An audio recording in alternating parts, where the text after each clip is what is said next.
I expected to see a knockout. I expected to see it come at the hands of Gervonta Tank Davis against a dude that I thought was undersized, that I thought was not on the same level.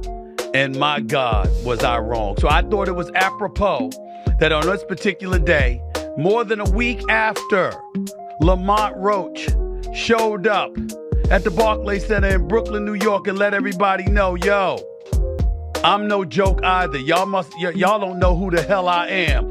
I'm here to reintroduce him to the world. A guy that many believe should be the lightweight champion of the world in the sport of boxing. The one and only Lamont Roach joins me right now. ESPN analysts Stephen A. Smith and Shannon Sharp have weighed in on the highly anticipated rematch between Gervonta Tank Davis and Lamont Roach.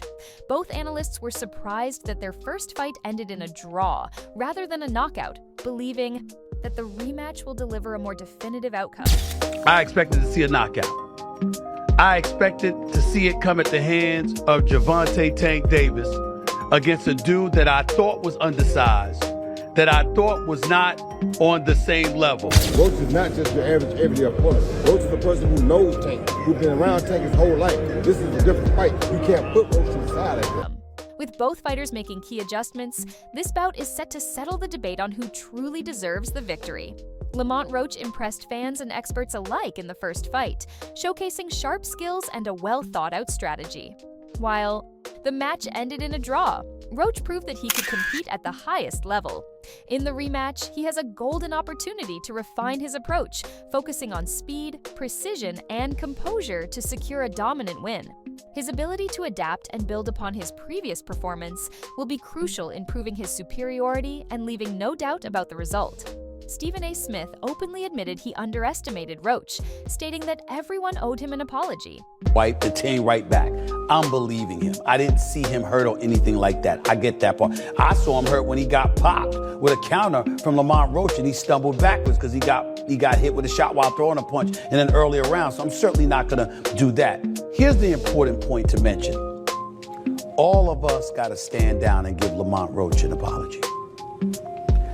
I thought that brother was going to get beat down because I saw a dude that was a bantamweight champion. I said, why are you moving up to fight this guy? Why is Gervonta Davis taking this fight? This guy's too small. What the hell is going on? He was a featherweight champion. You a lightweight. What the hell is going on? Why would you take that fight?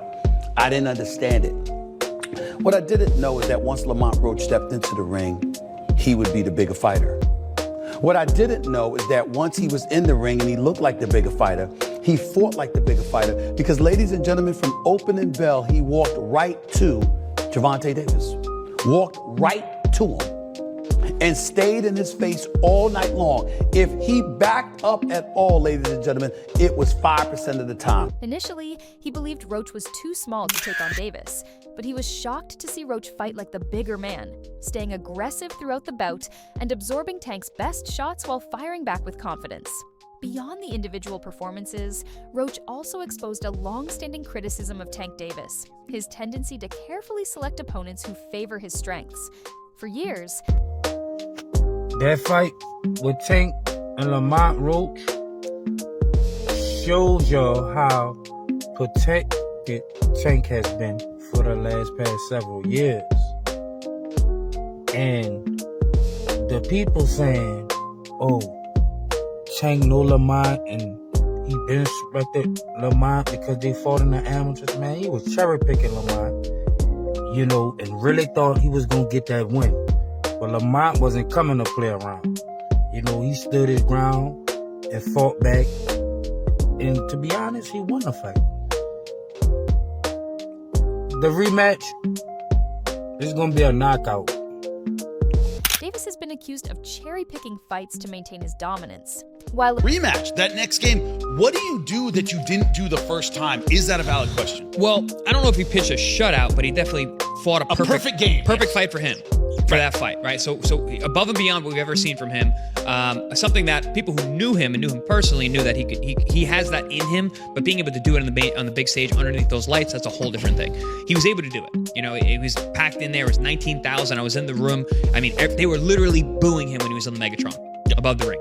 You know, so for him to walk into hostile territory, perform the way that he performed from beginning to end, I mean, I tip my hat. It was amazing. But in terms of pitching a shutout, I don't agree. You know, it was a very, very close fight. No, but what I mean by that is the perfect fight. Can he elevate from that? Yeah. No, I absolutely understand. So in terms of can he elevate his performance? Yes and no. I don't think he can do anything that he was, once he really found his rhythm, better, because I think that was literally his catch and shoot, his rolling, his ability to catch those punches, his mindset when he did get touched, his ability to walk through. But I think he could be a little smarter in the way that he cuts off the quadrants of a 12-rounder. Understanding what a 12-rounder and how to fight a 12-rounder is a skill that takes time. You have to go 12 a bunch of times. You have to be world-class guys. Being able to be a little busier for early on to make sure that you understand that you are the B-side. You need to make sure these judges absolutely know without a doubt in their mind that you won that round. Being a little more aggressive early on, letting the hands go a little earlier, putting the exclamation on the points in the early rounds the way they did it the later rounds, I think will make a big difference in how he could actually improve on what he did the first time. Avoiding true challenges. However, this time, that strategy backfired.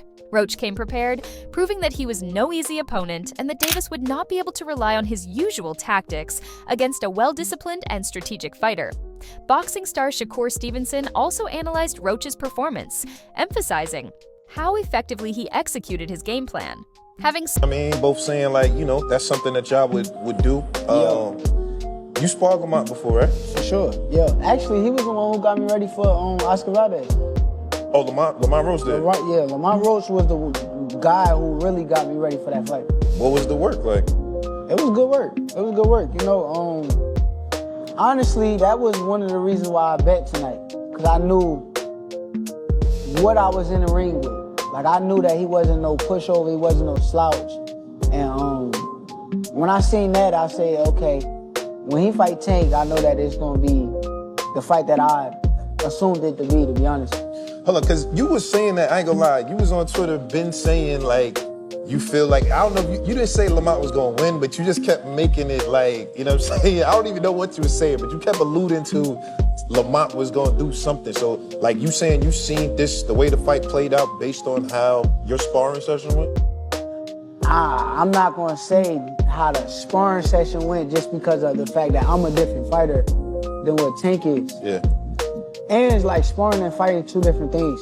But I knew what I was up against when I was sparring him. Like, I knew the skill level.